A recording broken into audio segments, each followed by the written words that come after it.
Today on Nova Legends podcast, I have ESPN reporter TJ Quinn back with me again. Had such a great time talking to TJ about numerous issues, mostly baseball, but doping and other things that he's covered.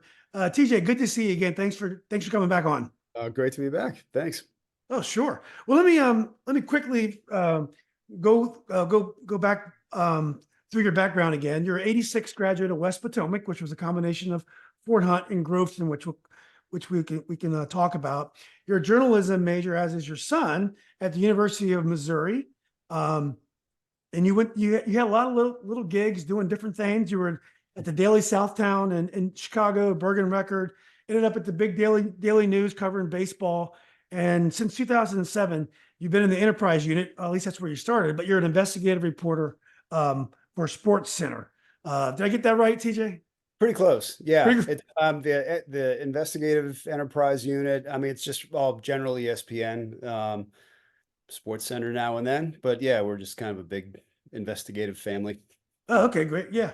What's the place? It's the place to be. Well, I wanted to talk about, since we talked last, OJ passed, OJ Simpson. And I know you were a post OJ world. Most of your work was done after the chase and the murder. So, but you're a fan of journalism. You always knew you were going to be a journalist. What is OJ's legacy to journalists? How we view our heroes, how to cover episodes like that. Did he have a profound effect on journalism, if as you know it? Oh man, those years. So I was a reporter then. I was covering news in Chicago, and was watching the NBA finals that night, like everybody else.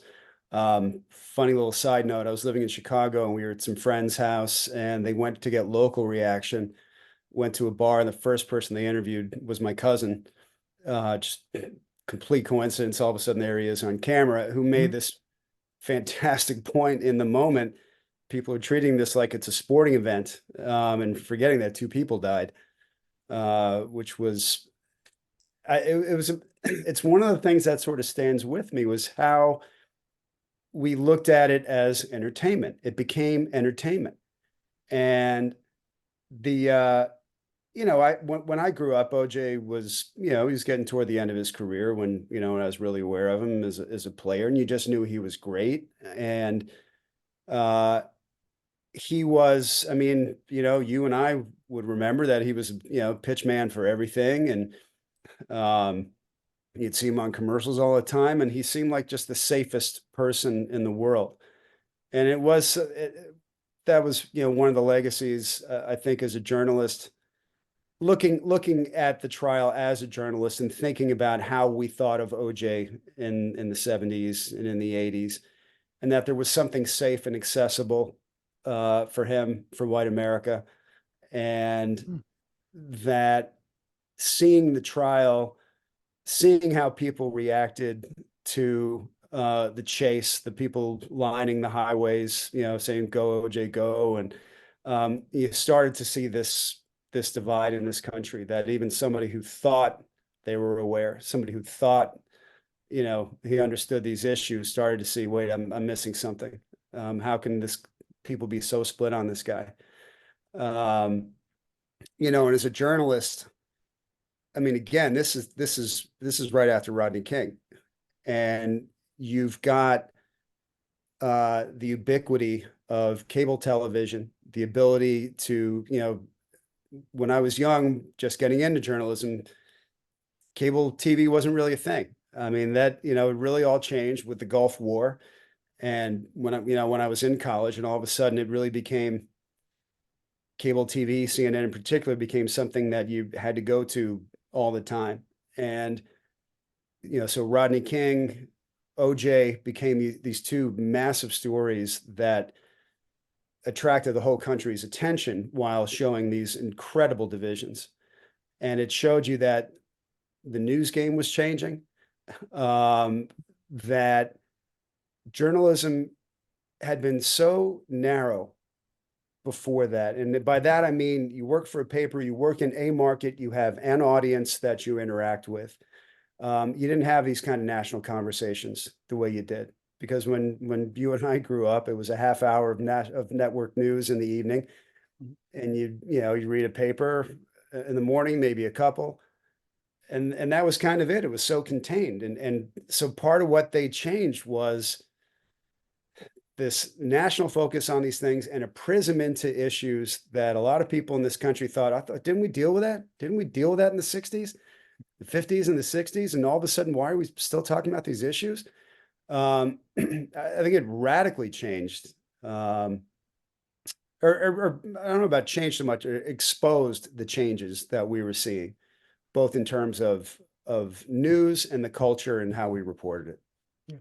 Well, that was also during the Clinton years, and that was probably pretty close to the Monica Lewinsky scandal around that time. So did it change how we viewed our heroes, the innocence we viewed our heroes? You talked about we talked about the first time we chatted about Willie Starr, Hank Aaron doing amphetamines maybe in his latter stages of his career. Do you think after that time with the Monica Lewinsky and the OJ, we started looking more critically at our heroes instead of kind of protecting them and worshiping them? I think it started before that. I think that was really post Vietnam, post Watergate. Because in terms of sports, the before and after moment is Jim Bouton's book Ball Four, which was 1969, I think. Where here you had a player, a member of the Yankees, talking about stuff inside the clubhouse that nobody talked about. Now, even when I covered baseball in the 90s, there was still plenty of people who felt, journalists who felt like their job was to protect what went on in the clubhouse as if they were a part of it. But that, to me, that shift started late 60s, when the culture changed. You had loss of faith in the Johnson administration, particularly over Vietnam. Then the Nixon administration, you had Watergate, which led to a complete change in how we look at investigative journalism. I mean, that really is the before and after, in terms of in terms of journalism itself. So I think it started to shift then, and we started to think more critically about heroes. We don't always all the time. It's not like everything all of a sudden we have this cold eye that we look at everything with. But after Jim Bouton started to share, hey, you know what? Maybe Mickey Mantle wasn't such a great guy. Maybe, the guys in that clubhouse were not all these, caricatures on the cover of the Saturday Evening Post. Excuse me. They're very flawed human beings. Sorry. That's just allergies, not emotion. So, I think it kind of started then, but there were some that we went through this period of, I think, really reevaluating how we looked at heroes and who they are. And then you ended up in a pattern where you find, like, particularly in sports journalism, here's somebody young and talented, and we project all these qualities onto them that we want. We want to see that they're not just a great athlete, but a great person and inspiring. And it's supposed to be this whole hero's arc. And then they do something to show some little bit of humanity, and then we start to just absolutely shred them until there's nothing left. And it's an awful, awful culture. I mean, social media has made it 1,000 times worse and 1,000 times faster. But we also got to a point, I think, really in the last 15 years where I think people got tired of that and decided generally, I want to like my heroes. And we're also, I mean, we seem to be in an era that's kind of post shame. When's the last time somebody in public ever, in the public eye felt shame about something? And I think in a lot of ways that is a hallmark of the Trump era. Don't apologize for anything ever. And I think we started to see, after all these stories in the early 2000s, mid 2000s, with doping, where people care deeply about it, I think people stopped caring. So it's this real sort of shift in the culture. OJ, by then we had known of athletes doing bad things. This was a whole other level, obviously. Mm-hmm. And you can get into the inequities of the justice system and people's different views and what it exposed in terms of that. But just in how we look at our heroes, Yeah, I think that really was just a result of the counterculture of the late 60s. Um, and the idea that yeah, these people are not just what we see on the image on the cereal box. Yeah, exactly right. One thing about, and I interviewed a guy named Pat Toomey who played at Edison. You may know Pat, but he wrote the book on any given Sunday, which Oh led yeah, to the movie Any Given Sunday. He wrote another book, and obviously his teammate Peter Gent with the Cowboys wrote North Dallas 40. Dallas That kind of 40. reminds me of Ball 4. I never read Ball 4, but I think those books kind of did the same thing. I was more of a football fan I've than I was. talked, by the way, talking about North Dallas 40 to somebody last week, and about how if you watch the movie, it's a very different ending. No, But, it is. It's a phenomenal book. It's a phenomenal movie, and he actually wrote a sequel. It didn't do well, but I read it because I was big. It was called North Dallas it's After all 40. okay. I do remember that because I actually knew guys who had played with Pete Gent and had very mixed feelings about that about that. What did they say about Pete? I talked to Calvin Hill about the book. He said he felt most of the book was it was true. Obviously, the characters were blended. Like he felt like he was Delma. Him and Bob Hayes were a combined Delma, and but he said basically he thought Pete pretty much nailed what his experiences were with the Cowboys. They totally felt he nailed it. Okay. And I think that's why some people were uncomfortable. Is it's only the truth that makes us uncomfortable, right? I mean, that Exactly. guys in Exactly. that locker room seeing themselves in that book were like, I remember that incident, and yeah, Yeah. Well, one thing about OJ that frustrated me, and you mentioned Rodney King, and that was obviously such an injustice.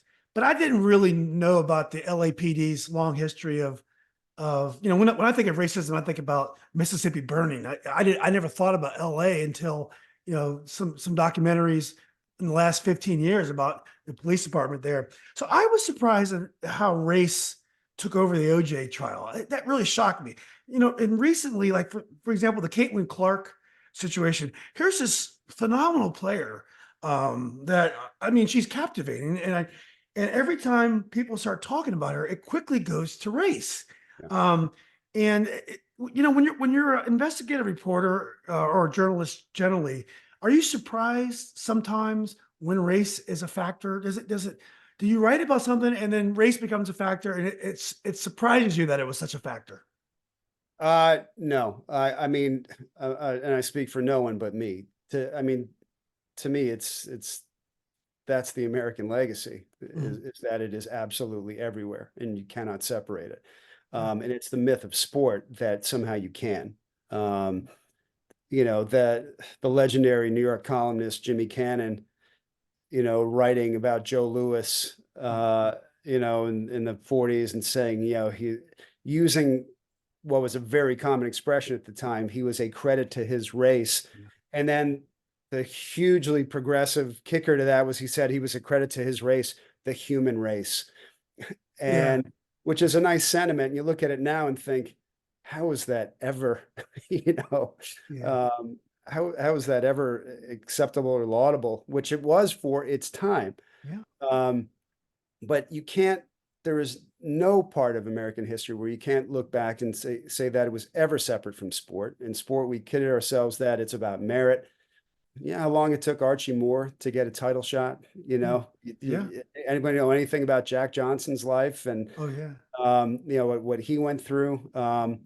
Remember Arthur Ashe wrote that when Jack Johnson beat Jim Jeffries, the first great white hope, that was you know, that was one of the absolute defining moments in the history of race in this country, because for the first time, the best white man couldn't beat the best black man at this sport, the heavyweight champion of the world, and what that did to the white national psyche. Um, People adopted Joe Louis when he beat Max Schmeling because it was Americans versus Germans. Um, but sport has always been an extension of the culture. Anything that's in the culture will be reflected in sport. In some ways, sport has been ahead. In some ways, it is still way behind. But to me, it is always there. And what's always amazing to me is when people you know, of course people are going to have feelings about Caitlin Clark. You know, you've had the sport. I mean, look at Dawn Staley, look at her career, look at the team that she has. Now, I can understand why Caitlin Clark would stand out more than the USC team, because part of playing for Dawn Staley is there are no stars, right? There, I mean, that is a team game. I mean, she's unbelievable coach, unbelievable accomplishment, but nobody scores 40 points for her, right? And Caitlin Clark is a singular figure. And does it mean she's not as good as people think? No, she is legit. She's absolutely the real deal. Does she get attention because she's white that she wouldn't get if she's black? I don't know. I don't know. There are certainly communities that will embrace her in a way that they wouldn't embrace a black athlete, that's for sure. And there are certain people who are going to apply a racial filter to anything that she does. But she is both, at the same time, the best player in the game and representative of a disparity in how we look at athletes in this country based on race. So it'll always be part of it. And the fact that she's a woman, and we still don't know how to talk about women's sports with any sort of maturity in this country. Her career is going to be fascinating to watch.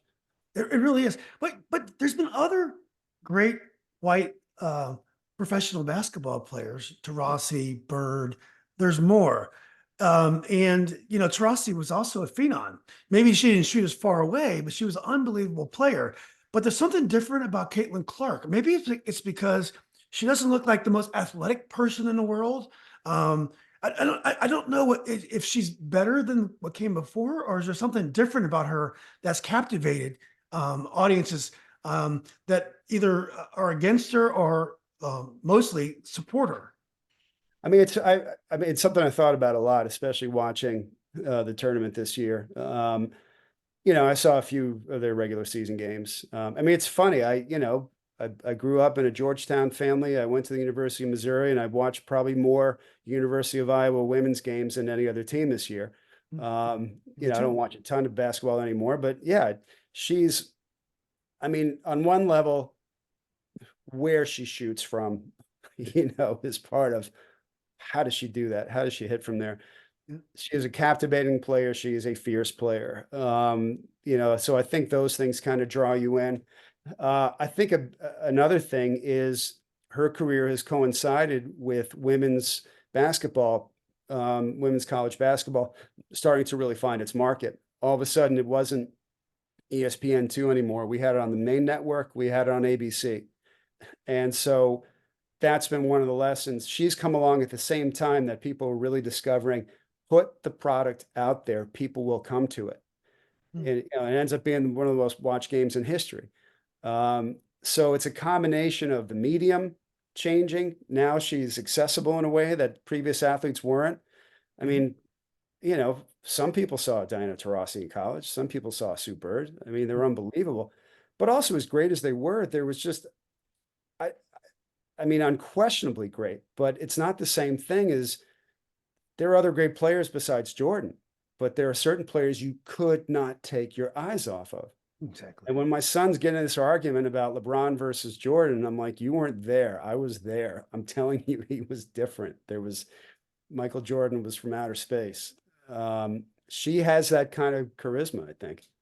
Do you worry, or do you think it's a concern that when she's done with she's done with college basketball, that it'll go back to the way it was, and in the WNBA, it's going to be all about her. The league's going to rise and fall in terms of her success. I mean, is she that much of a watershed moment, or do you think things are changing for women's basketball? I think both. I think she's an opportunity, but I think there's also a tendency sometimes to expect too much out of somebody, like what we expected with golf through Tiger Woods. Mm-hmm. Did he change the game? I mean, he opened some doors then. He brought in new viewers. It didn't change the game. Golf's kind of, back to its own. It's got its audience. Some of that is just the modern audience, that we have so many opportunities to watch sports that everybody's got their own thing. There are a few things that unite us. I mean, the NFL still does somewhat. The NBA at times does. Baseball is still very much regional. so she's this opportunity to see it on a larger scale. And I think what she's going to represent is the game will continue to grow, but is she this blip as it grows? If it doesn't, I think if women's college basketball, and I'm looking at just the college game, because college, and the pros are very different products. Mhm. If the women's college game does not stay at the same level it was for the height of Caitlin Clark, that's not a failure of women's college basketball. It shows that, one meteor streaked across the sky and captivated everybody, but the game will unquestionably continue to grow. Are you going to have somebody who's going to draw national eyes like that? I don't know who's out there, and I pity the young woman who gets that label, the next Caitlin Clark. I mean, God help her. She's going to have, because that's what we always do. Yeah. And you're going to have people, think that somehow if the game doesn't, if you don't have those viewership levels every year, that it's some kind of failure. It's not. That's what stars do. They bring you along for the ride, and they take the casual fan in who is captivated by something different.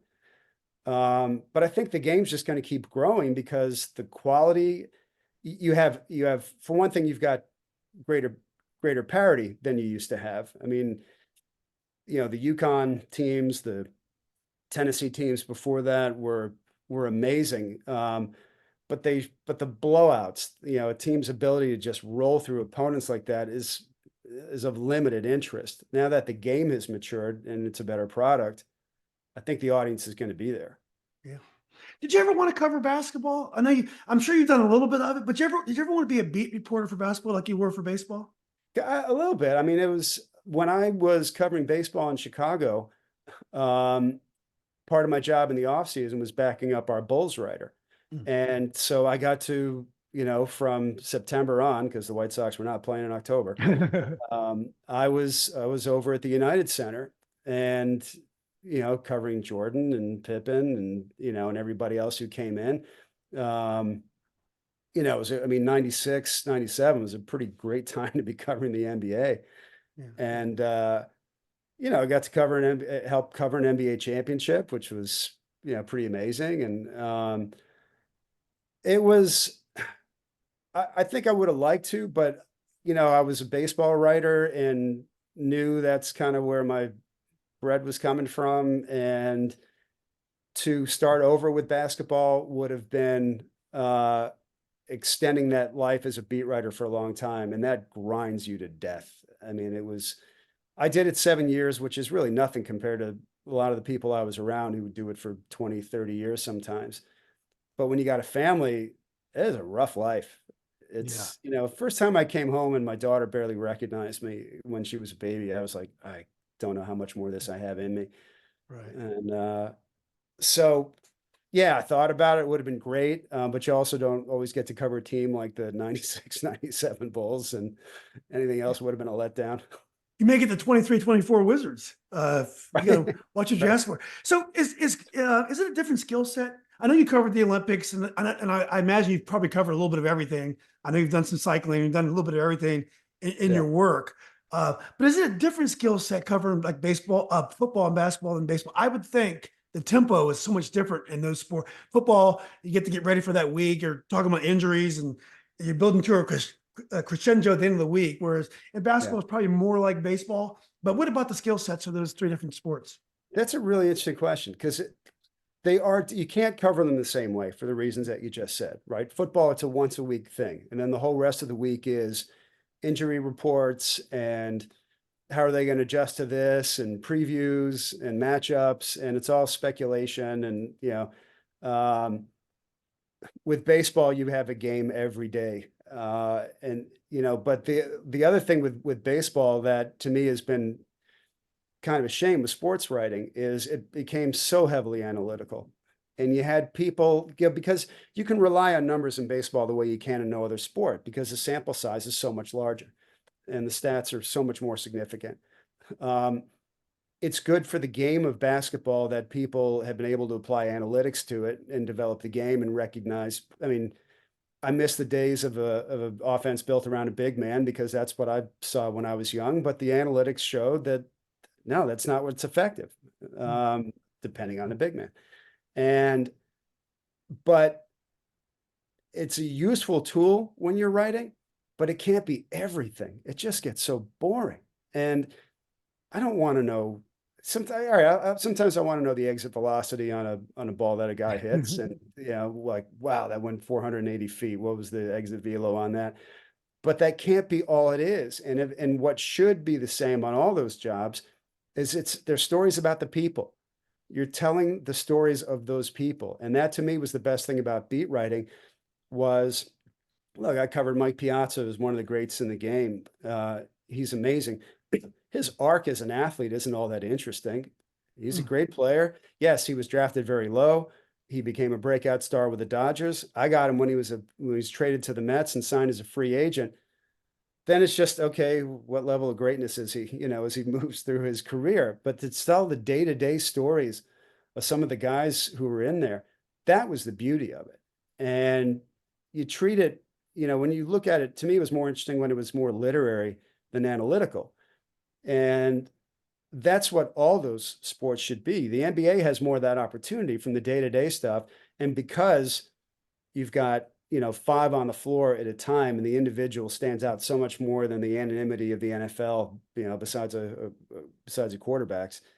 I mean, there's so much great basketball writing, from the past. And the skills should be the same, frankly. The NFL makes it tough because you just don't have the same access to those guys. And now that we have attention to everything all the time, and the players all have their own social media accounts, and they all manage their brands so much, it's a shame you've lost that kind of personal connection. But that's what all sports writing should be, is you should know the people on that team. If you care about who those athletes are, you rise and fall with them. Those daily dramas more than, at least to me anyway, maybe that's a generational thing, but I find that a lot more interesting than those, the tiniest granular stats. Yeah, and when you get away from the stats, and the personality are prominent, as you were saying. Nowadays, I was reading an article in the Washington Post today that I think five of the top 7 players in the NBA now are from overseas. Yeah. And this has happened in baseball. You've had lots of foreigners in baseball. Do you find when the foreigners are coming over, they're particularly interesting, or do they tend to be like machines that just spent all their time playing the sport, pretty much the way the successful players do when they're here? It's interesting. I mean, there's been so much talk in the NBA about how players are developed, right? And how the American model just isn't good at doing it. We create great athletes, or we produce great athletes, but I don't want to say we don't create them. They exist, they discover, they'll stand out, they'll be discovered, they'll stand out. We don't develop the team game the way the Europeans do. With baseball, it's interesting because, the overwhelming majority of the players are coming from the Dominican Republic. And, I've spent a lot of time in the DR. I've been there probably a dozen times. I've never been on a beach. I'm always around ball players, always on fields. And when you go around the country, you don't see games. They don't play games. They train because people see it as an economic vehicle. It's a way to get out. And so what you'll pass field after field of boys doing the same drills with this worn out equipment, or stuff that was sent from the United States. It's an industry. But those guys, when they came to the US, I think a lot of writers, you had the language gap to begin with. And there was an attitude, I think, from a lot of writers of, they're in the United States, they need to learn English, they need to come to the game. The game doesn't need to go to them, and I don't need to go to them. And the better ones recognized, hey, there are some great stories to be told in this room. Excuse me. The better ones realize there are some great stories to be told in this room, and you have to make that effort to go find them. And I remember, I started to learn Spanish then. I wasn't going to get to a point where I could converse fluently with a player, but enough to show, hey, look, I'm making the effort, and I'm going to do my part to try to understand you. And yeah, some of the stories that you got from those guys were just fantastic. And they were, when you start to understand what they went through to get here, how different life is, what the expectations are for them, and the pressure on them. Because the kids coming out of the DR were not getting $500 bats when they were 10 years old and getting private lessons. And no, they were out on these hot fields in the Caribbean summer, just doing drill after drill after drill. I haven't looked at it lately, but I know the last time I checked, which was probably 15 years ago, I mean, the average per capita income there was equivalent of like $500 US. And so the pressure on them to do well, to succeed here, and what they represented back home, it was just a really different world. But they also brought this incredible energy to the game. It was, baseball got pretty stoic for a while and kind of stiff. And these guys, brought this amazing energy. Yeah. Well, last time we talked, you talked about Stephen A. Smith, and one of the reasons why he's been so effective on ESPN is that he's a journalist. He used to cover a beat, and that's one of. I mean, he's got great charisma and other things, but his background is what's one of the things that makes him so special. Um, Charles Barkley and Shaquille O'Neal, they're very interesting because if you would have told us 20 years ago that these guys would be so successful on TV, I don't think anybody would believe you because they're very smart guys, but they're not the most polished guys. They pretty much act on TV on cameras the way they would talking to their boys. They don't try to be somebody they're not. Most of the TV stars in the past, other than like Dandy Don, they tend to be kind of polished and sharp. But what explains these guys? I mean, they're unbelievable. They're everywhere, not just on talking about basketball, but they're on talk shows. They're investors. What is your opinion of Barkley and Shaq and athletes like that have taken over TV? Oh man, I think it's the best thing in the world. I mean, Barkley, can't say it was a shock that he'd be engaging on TV, right? Because he was so engaging then too. Shaq, you would have wondered a little more, I think. The interplay is amazing, and Kenny also, and Ernie. I mean, it's the best studio show ever. Yeah. I mean, what those guys, yes, I know they're on a different network, but whatever, it is what it is. And one, the authenticity, like you said, you can't fake that. It's why Wilbon and Kornheiser are still the best at what they do. And it's so hard to replicate because it's not just two people debating. With those guys, it is two people who know their craft, who also love each other dearly. It's an authentic expression of who they are in their relationship. You cannot fake that. And with Shaq, with Barkley, with those guys, you cannot fake one, just how good they are at what they do. The analytical eye that they bring, their willingness to be open. I always worried with a guy like Barkley that, again, this culture is so unforgiving. And if somebody says something stupid, and he said some stupid things, So many. yeah, so many things. That's what happens when you talk all the time. Is you eventually going to say, "We keep going long enough. I'll say something that I'm sure I can get a phone call about." But they, I think it's that authenticity does really stand out, and it's they're people you want to sit in that room with them, and you want to be part of it, but they also feel welcoming. They can have. Not everybody can speak at an expert level and make you feel included. Those guys do that. You feel like you're in on something when you're watching that show. I think people that is always going to appeal. Like you said, I mean, Dandy Don Meredith, when he was on Monday Night Football, there was something kind of corny about him for sure, but it was the real guy. And he also brought something out of Gifford that, you wouldn't have seen otherwise, because Frank could be kind of stiff and, to be nice.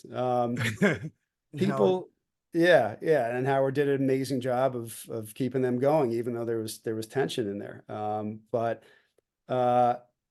think And by the way, a ton of credit to Ernie Johnson, for, being the guy who's got to steer that ship with those gigantic personalities and the respect that they have for him as well. I think fans want to see a reflection of what they bring, which is first passion. And, and is it real? And am I being talked down to, or am I being elevated to something else? That to me, that's what the great ones manage to do, is make you feel like they're lifting you to their level, that they respect you enough and respect your passion enough.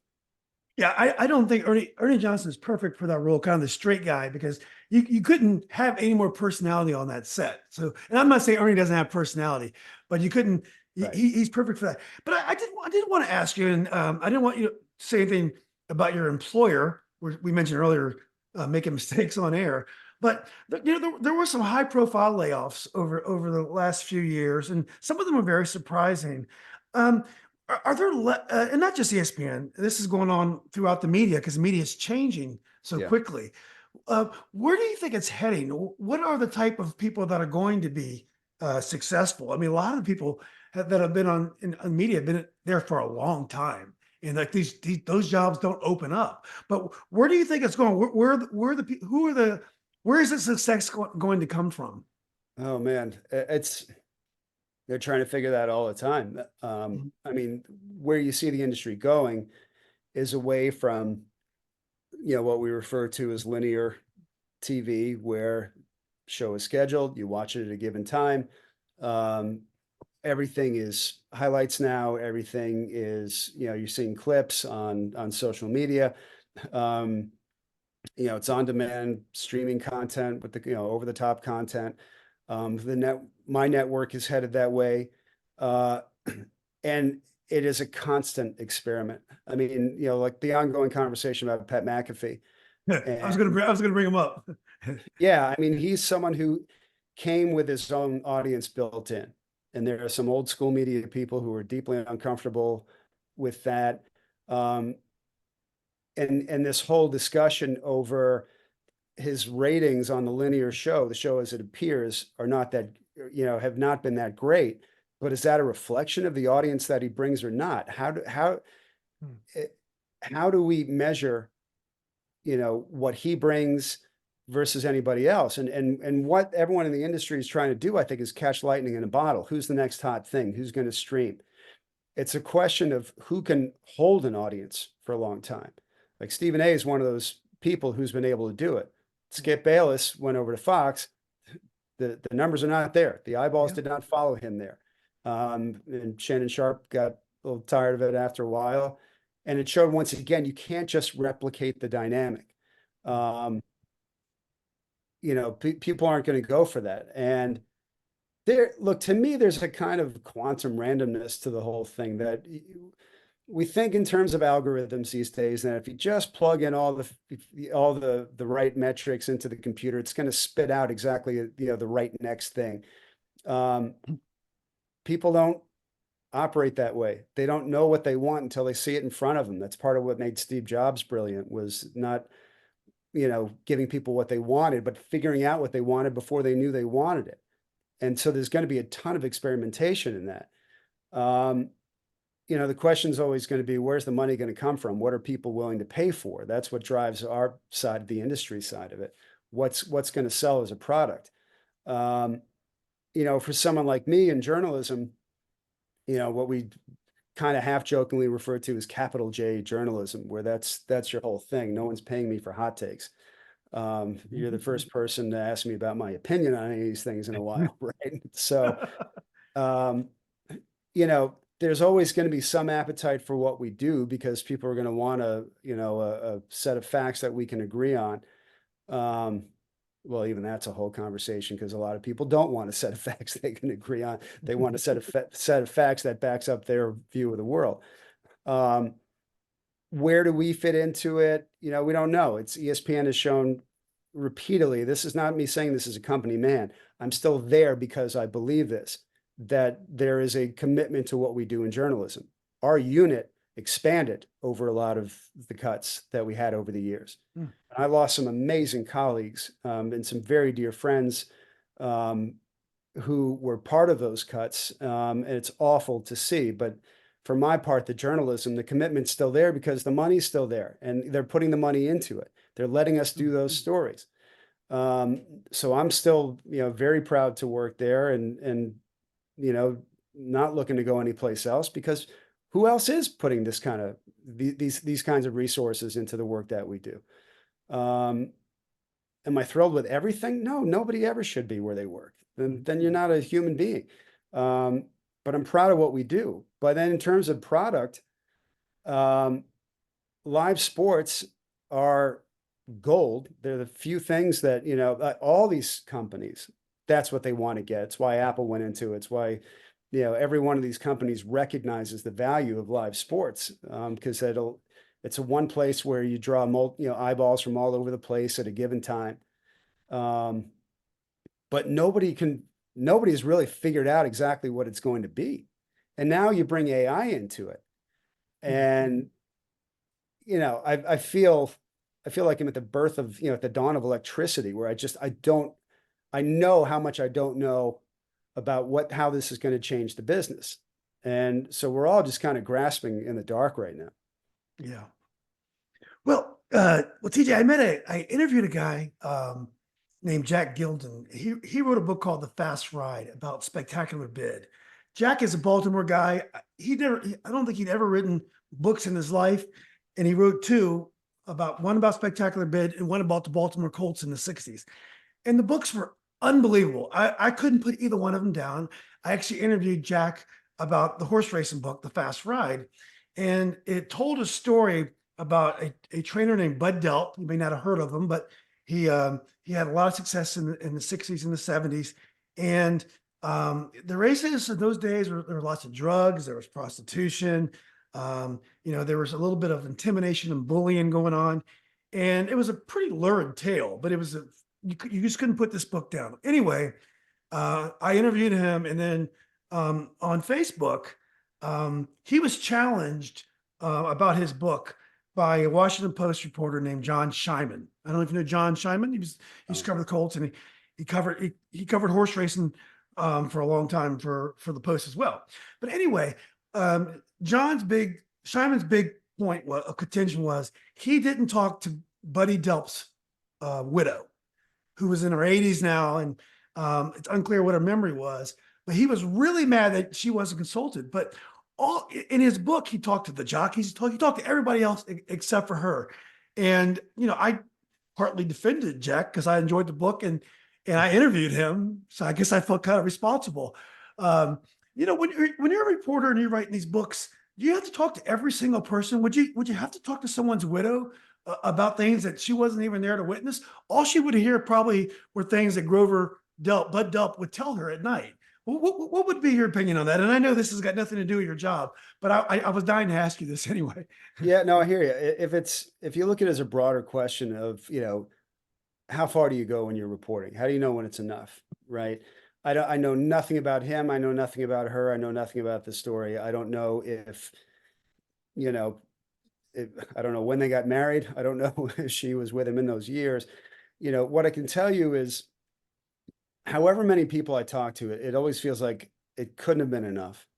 And there's always one more that you can do. For me, the one that comes to mind is the Brittany Griner story that I wrote, that we published in December, about her time over there, which, took me almost a year to do. And you're trying to tell a story about somebody's experience, and I wanted to talk to at least one of her teammates. I ended up getting two of them, but even that, it didn't feel like enough. What am I missing? You have to think of it in terms of, what are the different elements of this person's life, who had access to them, who had that person's ear. I look at, to me, one of the great lessons in reporting is from a book that just came out a couple of years ago by Robert Caro, who is probably the greatest journalist historian, well, maybe ever. I don't know, but he's the one who wrote 4 volumes with a 5th to come on the life of Lyndon Johnson, which are, probably the best biographies ever done. At least one of them won the Pulitzer. At least one won the National Book Award. He won the Pulitzer for his biography on Robert Moses. You know, that first Johnson biography came out in 1981, and we're still waiting for the last volume now. Wow. And he's in his mid 80s. And Caro is so ridiculously thorough. And he did a book a couple years ago called On Writing, and about his process. And he talked about what it took to break through the myths of Lyndon Johnson.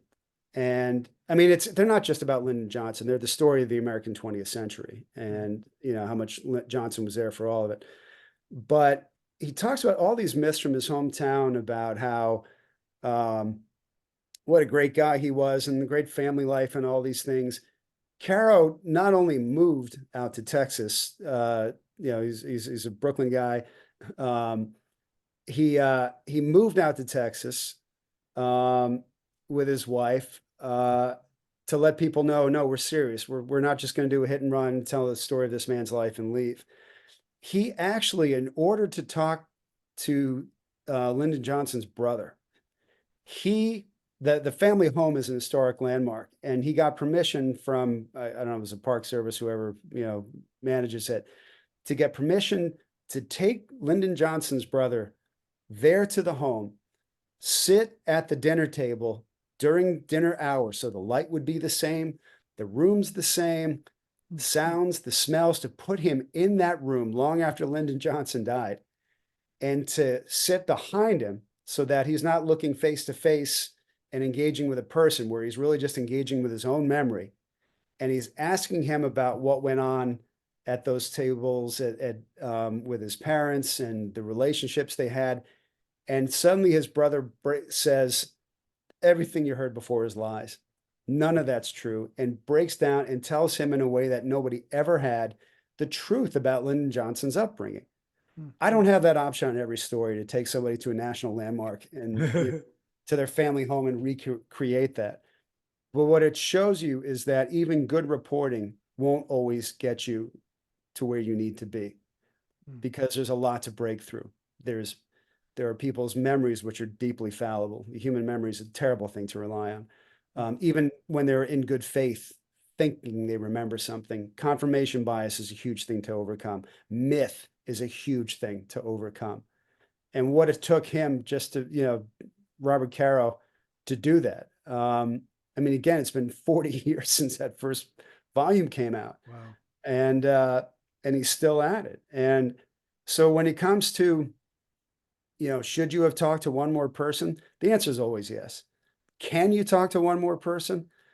At some point, no. You know, and that's one of the flaws of journalism, is that when you see a story nice and neat, it's set in, you know, in typeface, even if it's on a computer or if it's on a piece of paper, it feels definitive because there's a period at the end of those sentences. And it's black and white, and it's got a headline. It seems so official. And it's, even the best stories are flawed documents created by flawed people interviewing other flawed people. And you just do your best to get it, you know, get it as right as you can. So it's almost like a reasonableness standard, and there's no right answer to those kind of things. I did want to talk to you about. I promised you I'd talk to you about Fort Hunt in West Potomac. How does it affect your life when you have to, the school you had planned to go to closes and you have to go somewhere else? I mean, your reunions are probably a little bit different. The memories are different. What was that? How'd that affect your life going to Fort Hunt and then having to go to West Potomac? And we talked about race today. There was a lot of racial issues in that part of the county, and I know that was a very turbulent decision. Anyway, let's talk a little bit about going to a school that closed and having to go to another school. Yeah, it was tough. I mean, for one thing, yeah, my family moved to the area when I was in first grade. You know, I was from New York City, and Northern Virginia felt very strange. You know, it kind of felt like an oddball anyway. And by the time I got to Fort Hunt High School, like this huge sense of identity, you know, mostly through sports and teammates. And, you know, I played football and I ran track, and during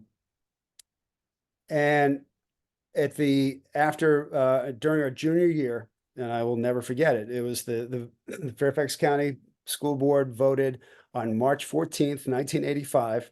Hmm. And I was writing about it for the school paper. The Federal, was that the name of it? I can't believe I forgot, but it was my first journalism job. To close Fort Hunt and merge it with Groveton High School. And it was so crushing at the time. Like, we're Fort Hunt, we're green and gold. This is who we are. And and Groveton was a rival. And I had a lot of friends there from people I'd grown up with. We moved around a lot when I was young, like every 2 years. I think I went to 4 different elementary schools. And so I knew there'd be some people who I was friendly with, I would see. But then you also recognized, I'll tell you, a big change was when the football team met.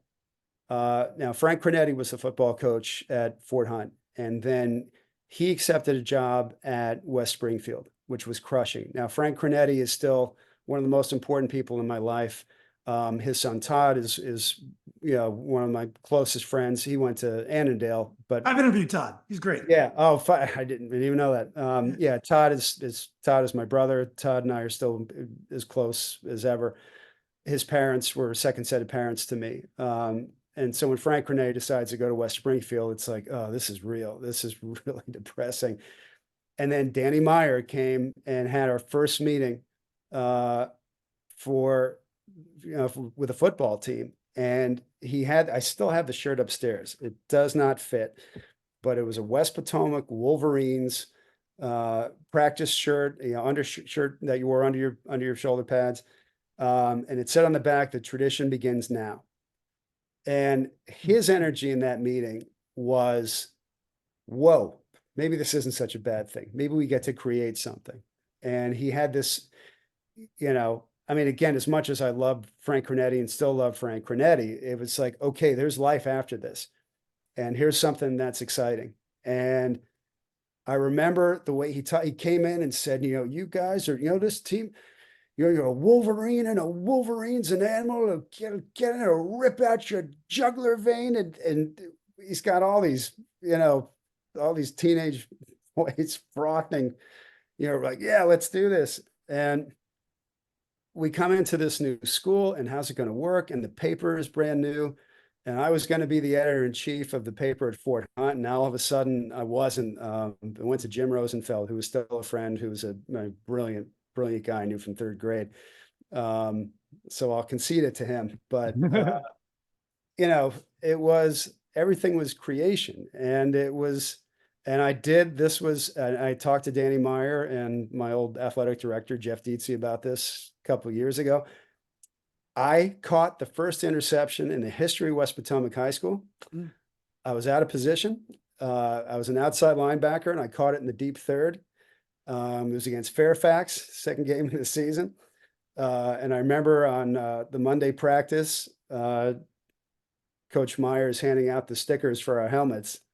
And he said, here's TJ Quinn, first interception in the history of West Potomac High School. I don't know what he was doing back there, but he got it. It ended up being something we were proud of. When I look back, I think of myself more as a Fort Hunt guy because I went there for 3 years, in West Potomac for 1, but we created something. We were the first team to beat TC Williams in the regular season in like 2 years, and we lost to him in the playoffs. But, we were all of a sudden legit. We were ranked 2nd in the state for a while. The only game we lost in the regular season was Mount Vernon, and I don't remember a time since then I cried that hard. But my old pal yeah, Tag Intwestel was probably on that Mount Vernon team.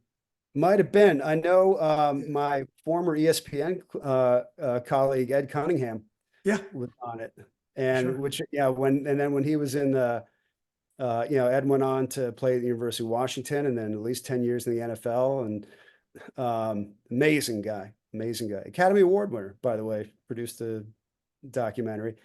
That was, we should have beaten them 12-6. I'll never forget it.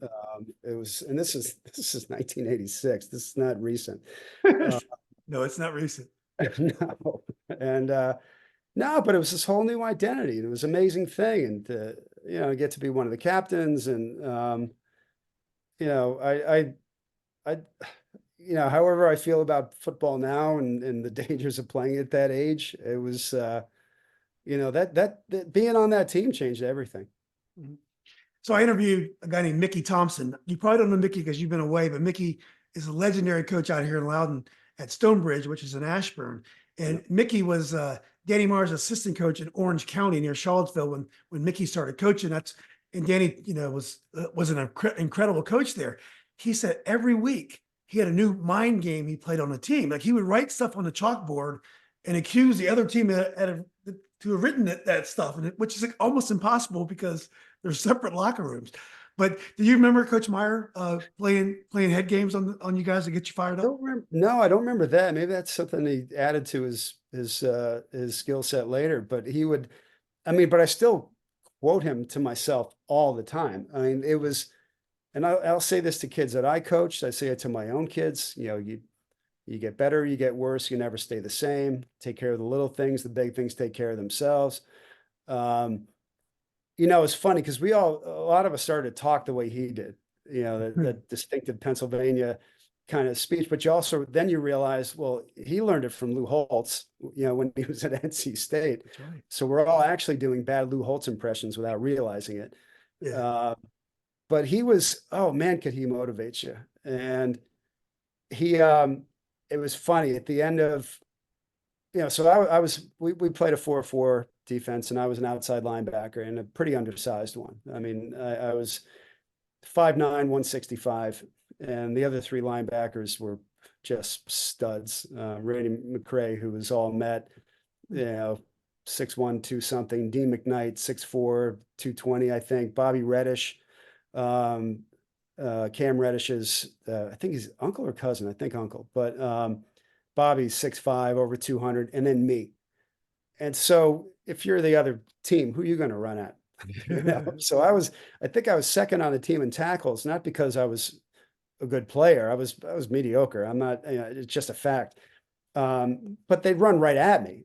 And so I basically was standing in traffic the whole game. And of course you're going to hang on to somebody once in a while. But he made you feel huge, and he made you produce more than you could. And he would tell me things about, just the fight that he saw in me. And, he said he saw toughness in me. So I saw toughness in myself, which was a big thing. He said something after the end of that year, which is the perfect thing to say to somebody. He told me, boy, if you were 6'3", you could play anywhere in the country. It was a wonderful compliment and a perfectly safe one because it wasn't going to happen.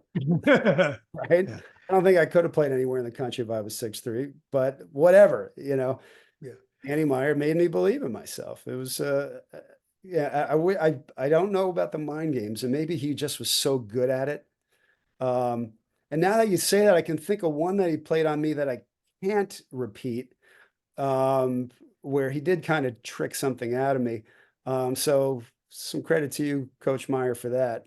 But he just found like what's going to motivate this guy, and he brought it out of you. Yeah, Mickey Thompson said he couldn't wait. Every week he'd come up with something new, and you may not have known about it because you're just a player. You're listening to him as your coach, and Mickey's is there listening to the formulation of all these plans. Now, Fort Hunt socioeconomically was at a higher level generally, I guess, than Groveton at the time. Groveton, Quandah Road, lots of historically Black neighborhoods there. Do you remember the racial tensions of that move with Fort Hunt coming up to the Groveton's building? There was some of it. I mean, that was part of it, but there was also some of that at Fort Hunt already, and I would say, look, the majority of my friends were Black. And I think part of that was coming from the background that I did. I lived in an area that was right next to Gum Springs.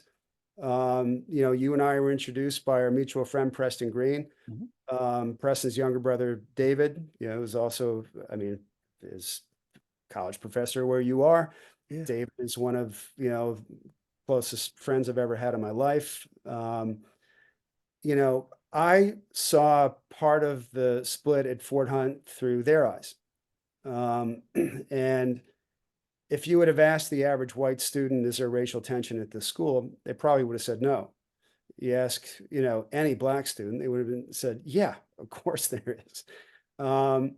So, with Groveton, it was a mix, it might have been more racially diverse. And actually the first elementary school I went to in Virginia was Quander Road. And then moved to Bellevue later. And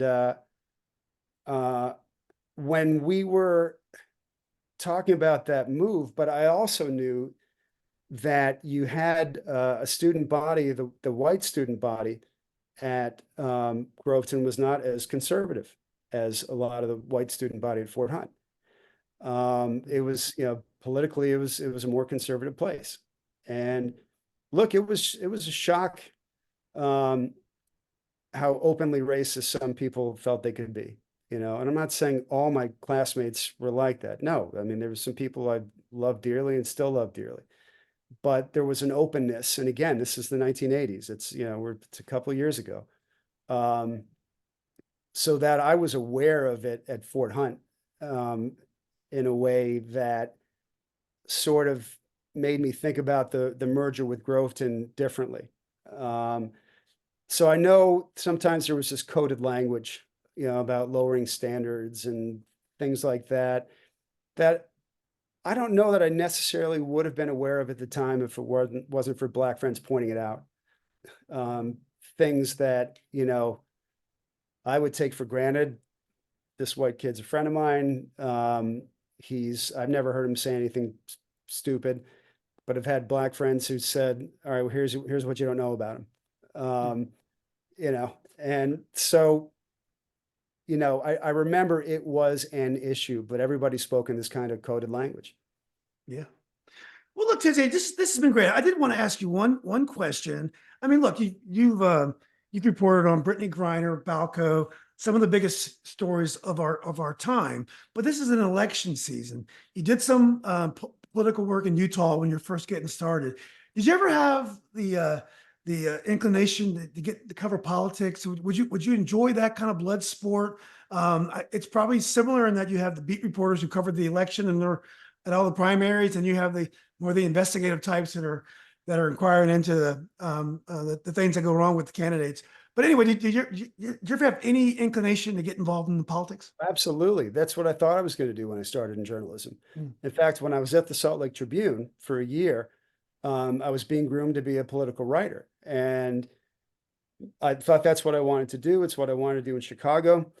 And then all of a sudden I get this opportunity to cover the White Sox, and that's it. If I had not switched to sports when I did in 1996, I definitely was headed toward politics. I was fascinated by it. That was how we ended up moving to DC. Was, I think you and I talked about that. We moved from New York to Iowa because a friend of my dad's was running for the U.S. Senate, a friend from the Marine Corps. He won, this John Culver, in 1974, and then we moved to Virginia. And my dad worked in politics for a little bit, but I was fascinated by that world. I wanted to cover it. There was such great political writing. I read about it all the time. I mean, I'm still obviously fascinated by it. I don't think you can be in journalism and not be. But yeah, that's the other path. That's the path I didn't choose. Are you troubled? Do we cover politics well? I mean, I think the problem with political is that we have Fox News and we have what they call the mainstream media. I think I'm not sure if the journalists are doing this, but generally I feel like the messages come across are partisan now. I don't feel that way 60 years ago, or 60 years ago, 40 or 50 years ago, but maybe because I kind of idolized our past, like I did with the baseball writers. But do you think we cover politics well, like we cover sports? In some ways, I mean, it's so hard to make general statements because, it's such a diffused landscape, right? There's so many different, different ways to cover it, and everybody's unhappy about something. I mean, one of the great myths about journalism in this country is that there was a time where there was, objectivity ruled all. People are thinking about it as a very limited frame of time when the three networks dominated news coverage. And it was just a short period of time. People forget that, yes, we have a sort of, fractioned, you know, ecosystem where people watch the network or read the paper that reinforces their worldview. It was ever thus. I mean, look at New York, for example, where, you had, I forget what the most number of papers, was that ever was in the city, but if, in the 50s, at the height of the power of the newspapers, the New York Times was one for the educated elites. The New York Post was the paper you read if you were liberal, which is shock to people now, but it was. The Daily News was more populist, kind of blue collar, the people who became maybe Reagan Democrats. You had the New York Herald Tribune, you had, but these papers were all reflection of their publishers and what their views were. The idea of the pure tradition of independence, like, the ideal of the New York Times, and you can see where it fails in many respects, a lot of ways, or the Washington Post, the single voice that is supposed to be the paper of record. Or Walter Cronkite, the voice of reason for the Walter network. Cronkite, exactly. Yeah. But there was, it was a very limited period of time. Media has always been like this. And right now, to me, the equivalent is we are back in the days of the pamphleteers, where all you needed was a printing press. Everybody's a publisher. Every single device is a publishing device. And some people have followings of 5 people and some have millions. And you have, an industry that struggles to do it right and maintain an audience. Our political coverage there's way too much horse race coverage. But on the other hand, there is no market or appetite for the real wonky details. Newspapers are a business and one that's struggling. And one of the things you learn as newspapers started to decline in the 90s, as the internet began to rise, people weren't reading the paper for the articles. They were reading it for the TV listings and the horoscope and recipes and the classifieds and the comics. They were all in the same place. News was something that happened to be in there. It was an advertising delivery vehicle. So it's yes, coverage is not great, but part of that is the public is not great at consuming news either. Yeah. And so now everyone just goes to their own source, gets news in a bubble. It is hard to, I still believe in journalism of record, of accountability, try to practice it every day. But the idea that somebody else who disagrees with you or maybe wrong or something, that's the fault of a paper that person doesn't read, that's misguided. We're living in bubbles, and I don't know what the solution is for that. Yeah. Well, I mean, you definitely do your part. Really enjoy getting to know you, TJ. Hopefully, maybe one of these days you're in town. Likewise. We can one get of these together trips down there. Yeah, have a beer. You still have family down here? In Northern Virginia, yeah. Okay. So and now that we got our connection, absolutely when I get down there. Yeah, you got great views on everything. I guess that's the thing about being a journalist. You have to think deeply about things. And I remember when Tony Kornheiser started his show, he didn't want to have athletes on. He wanted just journalists on because he said the journalists are the people that really think deeply about the sport. I don't want athletes. He used to always say that on the show. I'm not sure if he stuck with that in the later years, but it is true. Journalists have a lot of opinions, and I guess usually you're asking a lot of questions, huh? So you should be. You should, if you're not curious, if you don't want to know, I hope I have more questions than opinions. Because when I start believing my own nonsense, then I'm in trouble. Yeah. But yeah, that's the beauty of this business is you get this way to look at the world, and you get to follow up on your curiosity. It's a great way to live. Yeah, sure is. Well, look, again, TJ, thanks again for doing this. Let's keep in touch and hopefully soon we can meet in person. Absolutely. Thanks. Okay, buddy. Have a good day now.